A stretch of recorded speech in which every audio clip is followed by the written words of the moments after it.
The movie starts by introducing us, three college friends who haven't seen each other for a long time, Erica, Britt, and Tori. Excited to finally reconnect, they're all smiles and laughs as they catch up, reminiscing about old times. To celebrate, they decide to head to a beach nearby for a day of pure fun and relaxation. The whole day is filled with laughter, swimming, and sun, making them feel closer than ever. As the sun sets, the girls decide to extend their reunion and spend the night together at Tori's aunt's beach house, which is close by. Since no one usually stays at the house, they have the whole place to themselves, and the mood is just right for a girls' night. They settle in, enjoying a few drinks, sharing stories, and having an overall blast. But then, things take a darker turn. Britt and Tori come up with a prank. They think it would be funny to hide a camera in Britt's room and secretly record her while she's changing clothes.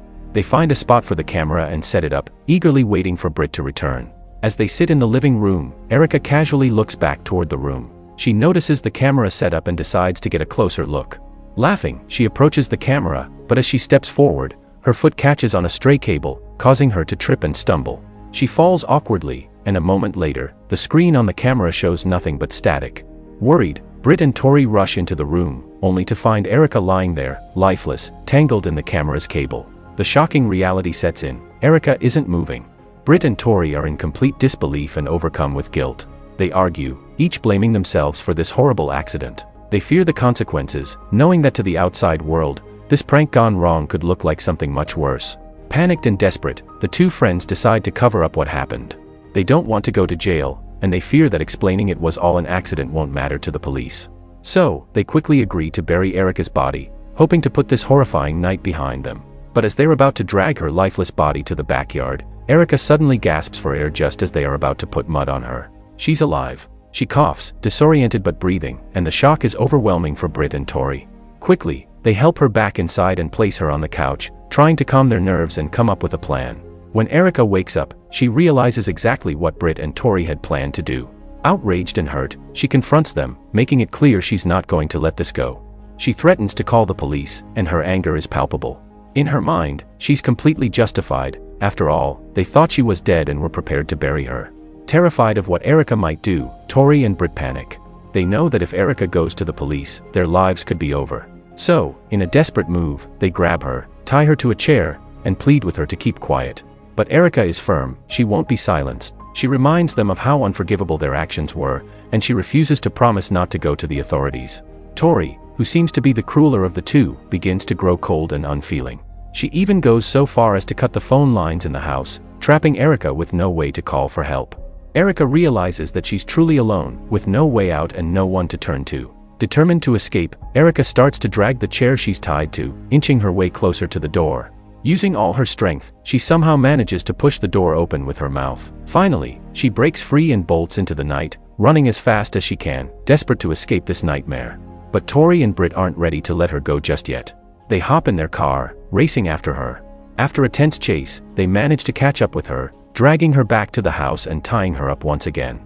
This time, Tori's anger takes a terrifying turn. She grabs a bottle, smashing it over Erica's head, and threatens to kill her if she tries to escape again. Tori's behavior has now crossed the line into something truly disturbing, and Erica realizes that her old friends are now her captors. Desperate, Erica tries to appeal to Britt, sensing that Britt might still have some sympathy left. She begs her to see how twisted this whole situation has become, urging her to escape with her. But Britt, scared and loyal to Tori, refuses. She's just as trapped by the fear of getting caught, knowing that if Erica goes to the police, she's just as guilty. Britt and Tori leave the room to discuss their next steps, leaving Erica bound and helpless. They return shortly, trying one last time to get Erica to agree to stay quiet. But Erica stands her ground, declaring that she won't back down. Frustrated and fearful, Britt and Tori make a chilling decision. They decide to get rid of Erica for good. In a horrifying sequence, they begin to torture her, breaking her fingers and attempting to drown her. Weak and exhausted, Erica begins to lose hope. Just when it seems she's at her breaking point, they hear the sound of a car pulling up to the house. It's the middle of the night, and they freeze, realizing they might be discovered. But it's not the police, it's a group of thieves, led by a man named Calvin. The thieves break into the house, looking for valuables. Calvin spots Erica, still tied up, and he's immediately curious. When he asks what happened to her, Erica, seeing a glimmer of hope, tells him everything. Calvin seems shocked by her story, but he's more interested in stealing than helping. However, as he considers freeing her, Britt and Tori, now in full survival mode, attack Calvin and his friends, killing them one by one. But Erica, desperate to escape her twisted friends, seizes the moment. She grabs Calvin's gun and, in a final act of loyalty, or perhaps desperation, she shoots him.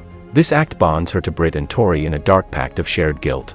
The three friends know they've crossed a line that can never be uncrossed, and they realize that they're all trapped by each other's secrets. With bodies piling up, the three of them work together to clean up the scene, creating a story that they hope will save them from prison.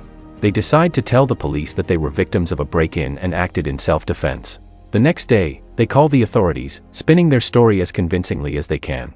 The police believe their version, chalking up the events of the night to an act of survival. As the movie draws to a close, we're taken a few years into the future. Britt is getting married, and at her wedding, all three women are present, smiling and celebrating as if nothing ever happened. But in their eyes, there's a darkness, a knowledge of what they did and the secrets they'll carry for the rest of their lives. The movie ends on an unsettling note, showing us that despite everything Erica went through, she kept the secret, leaving the past buried as deeply as those they left behind. Dear viewers, thank you for watching this recap of Nesting Dolls. If you found the story thrilling, let us know your thoughts in the comments below. Don't forget to like this video, subscribe to our channel, and hit the bell icon for more intriguing movie recaps. Until next time, stay tuned.